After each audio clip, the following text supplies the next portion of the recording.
Hello everyone, selamat datang di AJ Invest, where everyone will learn to be a great investor. Oke teman-teman, hari ini banyak saham yang berlomba-lomba buat ARB ya. Ada kelompok A di mana dipimpin oleh Antam, Tins, Breeze, Inaf, KAIF atau IRA, atau dengan kelompok B, Adikarya, Waskita, Wika, PTPP, Elsa atau ESA. Nah teman-teman, sebenarnya masih banyak saham yang ARB hari ini. Nah kalau kalian ada di salah satu saham tersebut dan tidak saya sebutkan, kalian boleh tulis di kolom komentar di bawah. Nah, saya juga ingin berusaha untuk menjawab pertanyaan-pertanyaan para investor yang bertanya kira-kira besok harus bagaimana. Yuk kita lanjut nonton video ini. Teman-teman tahu ya, hari ini IHSG has fallen. Kita tahu terjadi koreksi yang lumayan besar, yaitu 1,17% terhadap IHSG. Nah, walaupun kita lihat ya sebelum lunch break ada terjadi kenaikan nih. Mereka mencoba untuk ke atas IHSG tetapi ternyata gagal dan turun lanjut ke bawah. Nah, tetapi saya melihat ada suatu hal yang terjadi di mana IHSG tidak berhasil break support mereka di 6.300 ya. Kita lihat pagi-pagi ada sempat beberapa detik ya mereka tembus ke bawah 6.300 tapi mantul. Lalu sekarang mereka juga mencoba untuk menembus 6.300 tetapi tidak jadi ya. Apakah besok akan terjadi lanjut koreksi? Ya kita tidak tahu. Nah, tetapi yang ingin saya share ke kalian semua ya teman-teman. Kalau kalian bertanya kira-kira IHSG akan ambruk lagi nggak seperti dulu? Menurut saya ini mungkin tidak. Kenapa? Kita lihat Asia ini ya, di mana ada Korea, Nikkei, Jepang, Hang Seng Hong Kong dan Nifty 200 yaitu India. Mereka hari ini justru terjadi rally yang besar-besaran ya. Ini cukup drastis menurut saya. Bayangin aja di Korea Kospi ini 2,61% dalam satu hari. Begitu juga dengan Hang Seng dan yang lainnya.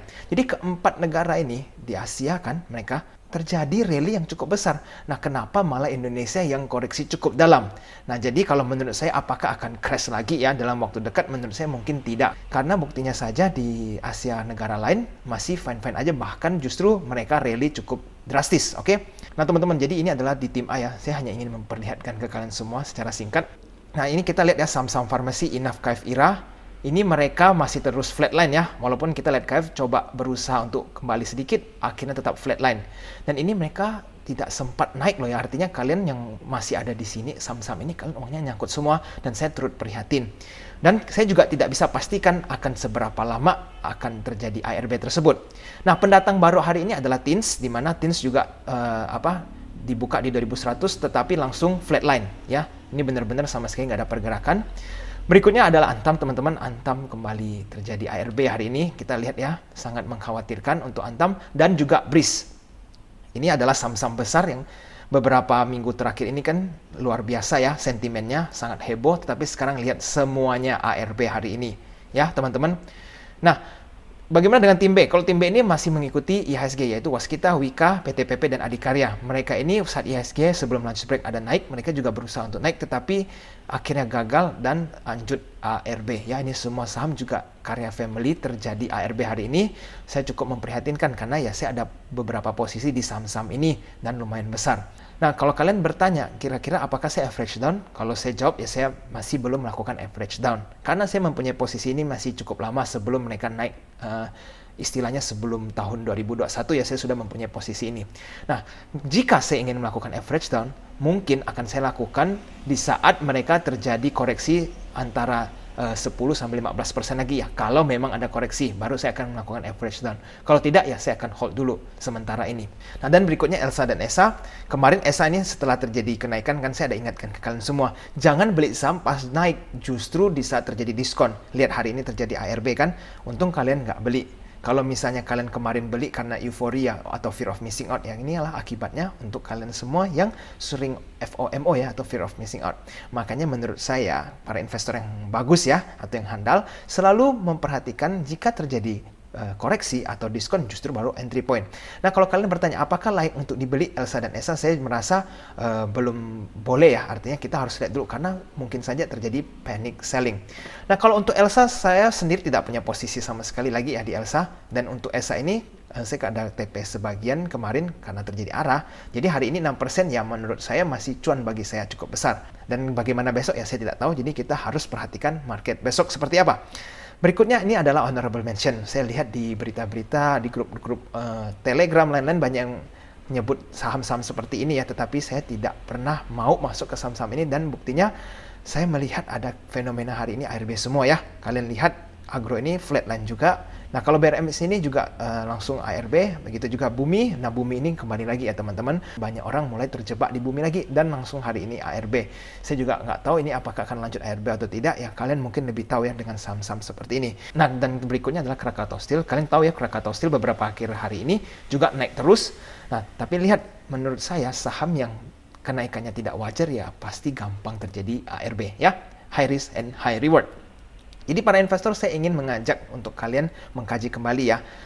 Ini pelajaran yang sangat penting untuk kalian semua. Nah, jika sebuah saham yang terjadi kenaikan cukup besar dalam waktu yang singkat, ingat baik-baik ya, kalian jangan euforia dulu atau FOMO. Ya, jangan pernah beli saham-saham seperti ini langsung main hajar kanan atau serok ya.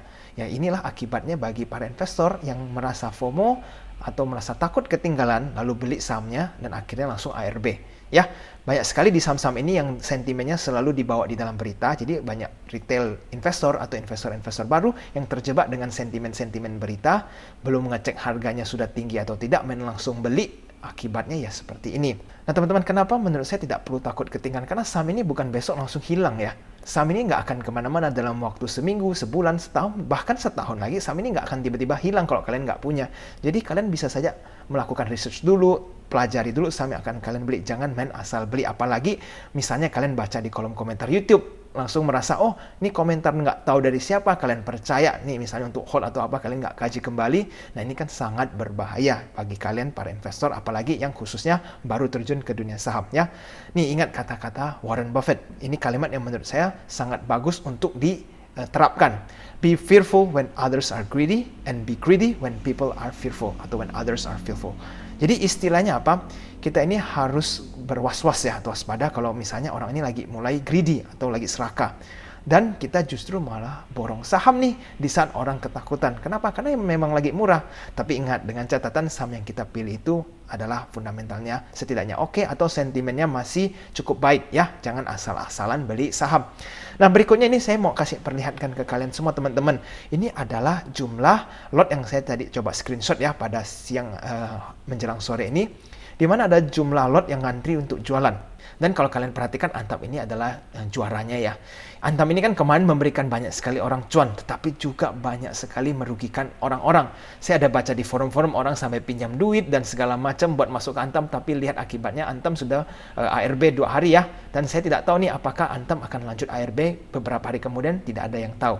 Kalian lihat ya, kalau kalian hitung lotnya masing-masing dengan jumlah harga per lembar sahamnya, ini ada di TINS ini ada 107 miliar, di Antam ini ada 581 miliar yang ngantri buat jualan, tetapi nggak ada yang ambil loh ya teman-teman. Dan berikutnya ada BRIS dan IRA, kalian bisa lihat sendiri jumlah lot yang mengantri ya. Ini kan sangat mengkhawatirkan. Jadi besok kita kalau misalnya nggak ada orang yang mengambil ini lanjut ARB lagi. Karena ini lot besar sekali, sangkut ya istilahnya, dan tidak ada orang yang mau ambil posisi mereka. Jadi kalau kalian bertanya apakah besok akan ARB lagi, sebenarnya saya tidak tahu ya. Cuma menurut saya ada jumlah uang yang sangat besar lagi ngantri buat berebut jualan. Jadi kemungkinan besar ya panic selling masih berlanjut ya teman-teman. Nah berikutnya teman-teman, saya ingin menunjukkan kalian saham-saham yang cukup menarik ya. Tadi kan saya sudah kasih kalian lihat saham-saham yang hancur atau amblas. Sekarang yang kira-kira berpotensi nih. Nah salah satunya ASI. Kenapa ASI ini cukup menarik ya? Kalian lihat ya, ASI ini terus dilakukan pemborongan by foreign sampai hari ini ya. Nah kalian lihat never fails loh ya, asing terus-terusan masuk, biru terus ya. Berikutnya adalah lokal. Nah ini saya tarik data ya teman-teman, dari mulai 1 Desember di tahun 2020 sampai sekarang ini ada satu broker raksasa ya, RX ini terus akumulasi sahamnya ASI. Nah kalian lihat aja sendiri RX ya jumlahnya ini dibanding sama yang lain-lainnya ini kan berapa kali lipat ya. Berarti ini saham kan sangat obvious, ada bandarnya besar si RX ini. Nah kita lihat average price-nya di 6231, sedangkan kan sekarang ASI di 6675, berarti harganya memang sudah menguntungkan si broker RX ini. Jadi apakah saham ini akan terus naik? Ya bisa saja. Tetapi ya ini patokannya ada average price di 6231 ini. Kalau sudah di bawah ini ya mungkin kita harus hati-hati karena sudah di bawah harga bandar. Oke. Berikutnya adalah Antam.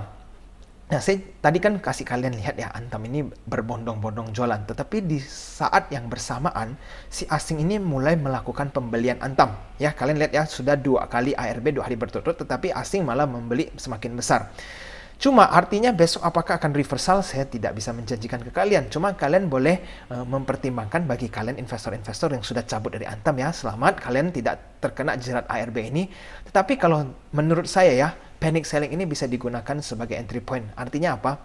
Kalau setelah panic selling berlalu, artinya selesailah masa-masa ARB ya, Antam mulai sideways, bisa dipertimbangkan untuk re-entry ya, karena kita lihat bandar dari foreign atau asing ini sudah mulai melakukan pengambilan posisi ke saham Antam. Oke? Nah, tapi kalau dari bandar lokalnya ya memang terjadi penjualan besar-besaran ya. Kita lihat ini besar banget timpangnya, sehingga ya memang dari lokal lagi mendistribusikan saham Antam ini.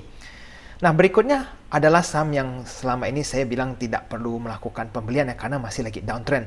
Karena menurut saya sudah muncul sebuah grafik yang menarik. Pertama di ICBP. Kita lihat ya, saya ingin ingatkan kembali ke teman-teman. Bentuk double bottom ini sudah terbentuk ya di ICBP, sehingga seperti yang saya bilang, kalau ilmu teknikal yang sangat dasar yaitu double bottom, biasanya mereka reversal. Dan sekarang memang ICBP sudah terjadi kenaikan, dan hari ini di saat IHSG turun, mereka masih lanjut rally. Nah, ICBP setelah membentuk double bottom ini, mereka sudah rally kemarin, dan hari ini juga lanjut rally ya, walaupun IHSG hancur. Nah, berikutnya Unilever, kita lihat ya, mereka ini makin lama makin cepat turunnya, tetapi tiba-tiba ada lonjakan harga. Dan ini kebetulan pas di harga support mereka di 7.000 ya, kalian lihat mereka mantul. Nah, apakah ini artinya mereka sudah menjadi uptrend? Ini belum fix ya, karena sebelum-sebelumnya juga setelah terjadi kenaikan, nih kalian lihat ya, Unilever juga toh buktinya terjadi koreksi. Nah, jadi ini kita belum tahu ya, apakah ini fix reversal atau belum. Tetapi yang saya ingin perlihatkan ke kalian ya, yaitu berita di CNBC ini ya. Yuk kita lihat bersama teman-teman. Nah, para investor, inilah berita yang ingin saya tunjukkan ke kalian. Ini ada berita menarik nih untuk Unilever. Kalian baca ya, judulnya Unilever distribusikan vaksin COVID. Ini penjelasan bos Unilever. Nah, jadi kalian mesti baca dulu berita ini. Yang dimaksud adalah Unilever ingin berkomitmen untuk bekerja sama dengan pemerintah, di mana mereka ini bisa mendistribusikan vaksin. Kenapa mereka ini cocok? Karena mereka ini ada produksi es ya, dan kita tahu si vaksin Sinovac ini membutuhkan suhu yang sangat dingin untuk menyimpannya, sehingga Unilever ini adalah salah satu kandidat yang baik untuk mendistribusikan vaksin COVID ini. Nah, jadi teman-teman, dengan sentimen ini ada dua kemungkinan. Apakah bandar ingin mengeprank kalian semua ya, para retail, untuk masuk ke saham ini, atau memang dia ingin menggunakan saham ini untuk menaikkan harga Unilever. Ada dua kemungkinan nih. Nah, jadi teman-teman masih lakukan analisa lebih dalam ya ke saham Unilever. Nah, teman-teman, jadi setelah melihat sentimennya, sekarang kita melihat ke bandarmologinya ya. Ini kalau dari foreign, mereka ini malah justru melanjut jualan ya. Nah, kalau kita lihat asing malah terus berjualan walaupun Unilever naik. Tetapi kalau kita lihat dari bandarmologi lokal, justru mereka melakukan akumulasi cukup besar. Kita lihat ya, dari CC dan EMS aja sudah melakukan pembelian sangat besar ya. Jadi kalau saya melihat memang ada akumulasi dari bandar, sehingga sentimen atau berita yang dikeluarkan apakah digunakan untuk memang menaikkan harga Unilever karena menguntungkan mereka ya, bandar-bandar ini, atau justru malah mengeprank para retail nih supaya kalian kena trap lalu nanti berlanjut ke bawah, karena kita tidak tahu ya. Kita lihat ada ketidaksinkronan dengan asing. Oke? Jadi kalian mesti pelajari lagi nih dalam beberapa hari ke depan Unilever dan ICBP. Nah, berikutnya adalah saham Kija. Menurut saya juga kenapa Kija ini menarik, karena kita lihat ya, Kija ini sempat mencoba tembus support mereka di 193, gagal, lalu naik, dan mereka coba lagi tembus ke bawah, nggak berhasil. Mereka kembali sideways ya, di atas. Nah, dan hari ini Kija kan terjadi koreksi cukup dalam. Tetapi mereka ini belum menyentuh harga support mereka di 193. Jadi kalau kalian mau ambil posisi di 193, ya menurut saya boleh-boleh saja di garis support mereka. Dan pasang stop loss kalau sudah terjadi koreksi ya 5-10%. Tetapi kalau misalnya mereka berhasil naik, ya menurut saya mereka berarti nggak berhasil tembus support, maka akan terjadi reversal teman-teman. Jadi kalian boleh pelajari Kija ini. Dan ditambah kalau kalian lihat dari bandar lokal dulu ya, ini si broker IF ini sudah melakukan akumulasi sangat besar hari ini. Terjadi penurunan 4,85%, tetapi malah broker IF melakukan pembelian yang sangat besar ya. Nah, kalau dari bandarmologi asing, 3 hari berturut-turut kan terjadi penurunan Kija ya, tetapi asing ada sedikit buy. walaupun tidak signifikan atau besar, tetapi asing juga melakukan pembelian di saham ini. Oke? Nah, teman-teman, sebenarnya masih banyak sekali saham yang harus kita bahas ya, tetapi video kan sangat terbatas. Kalau saya bahas semua saham, video ini bisa kepanjangan. Jadi bagi kalian yang kira-kira tidak tahu nih harus berbuat apa dan kepingin konsultasi dengan saya, bisa langsung klik di link traktir di bawah ya, dan saya akan usahain secepatnya merespon kalian semua. Oke? Sampai di sini dulu ya teman-teman. Jangan lupa untuk tekan tombol like-nya jika kalian merasa video ini bermanfaat. Dan bagi kalian para investor yang belum subscribe channel AJ Invest, jangan lupa untuk subscribe ya, supaya kalian tidak ketinggalan dengan informasi saham terbaru. Oke? Sampai di sini dulu. I'll see you again next time. Bye-bye.